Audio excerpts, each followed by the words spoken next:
Okay, this is a.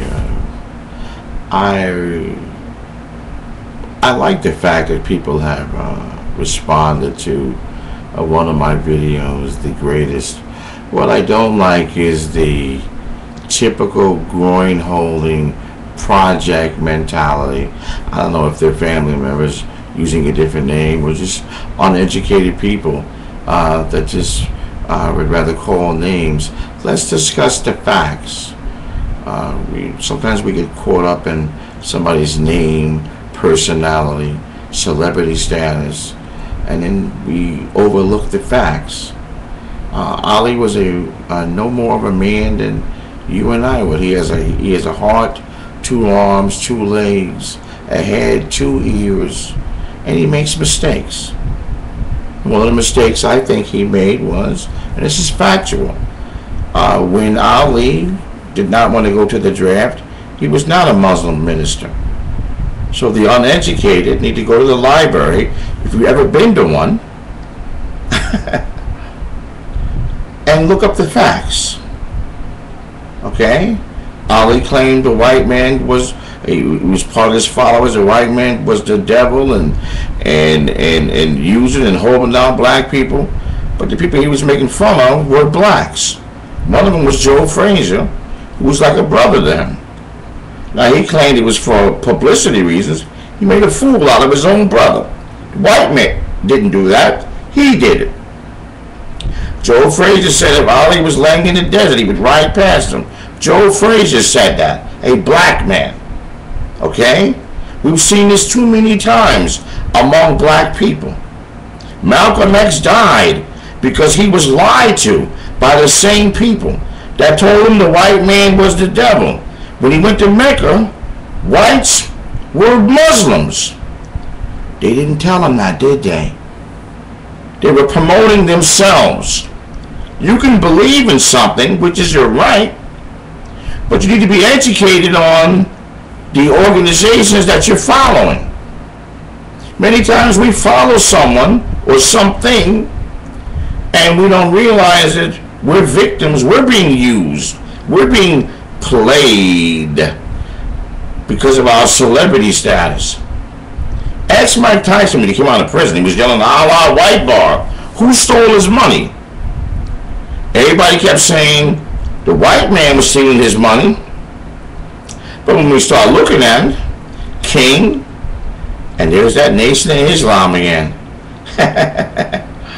We're stealing his money too. Sometimes we look at other outside forces, and many times the devils are within they are within each and every one of us. Maybe that's the devil. So as you're looking at all these other outside forces, it's right in front of you. Herbert D. Muhammad, Wallace D. Muhammad, Elijah Muhammad. Isn't that what Malcolm saw?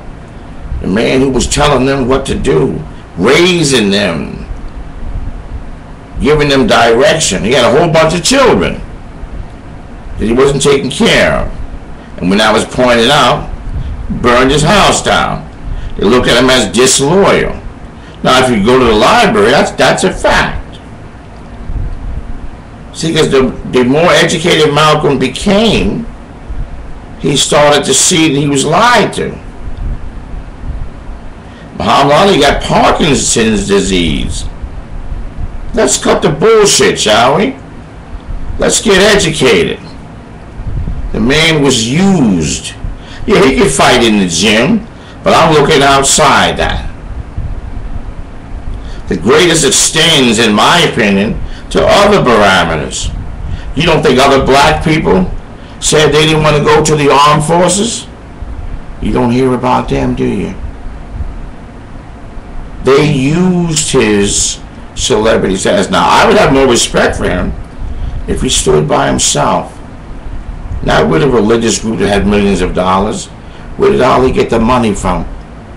Who was financing Ali's campaign not to go to the draft? Where did he get the money for all the lawyers?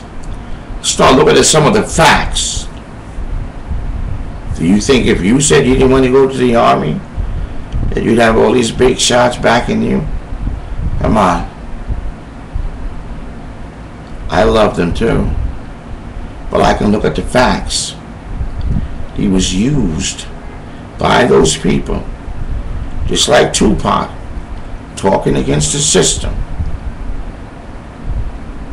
When the bottom line was, it was Suge Knight and other organizations that got him into a position in life where no matter how much money he made, he always owed them.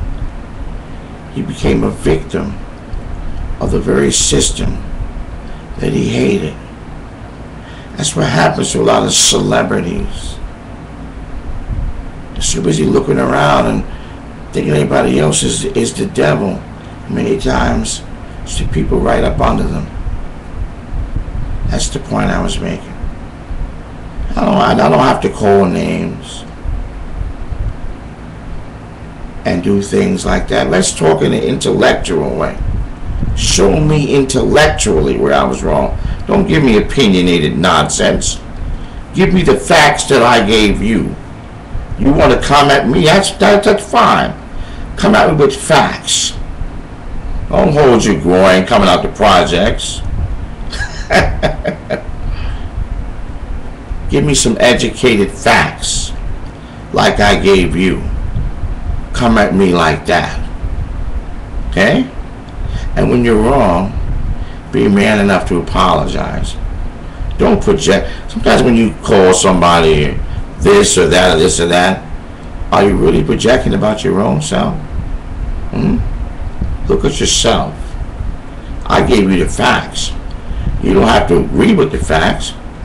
But all I'm asking you, in an intellectual way, debate me with the facts.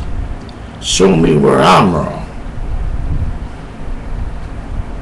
I told you about the Liston fight in The Greatest, the Phantom Punch. I didn't say that unless you're blind. Punch never hit Liston. Never touched him. Liston was a mob man. Everybody knows that. So we don't really know how legitimate were his fights. We don't know that. Who loosened those ropes in Zaire? But we're going to give Ali the credit for beating the great George Foreman. That was none of the up and up. Who loosened those ropes? And if Angelo Dundee wanted a fair fight, why didn't he allow them to tighten those ropes? What really went on there? We had the Liston fight. We had the 3 Norton fights. He didn't win those fights. You know it and I know it. People are caught up with this hoopla. I'm looking at the facts.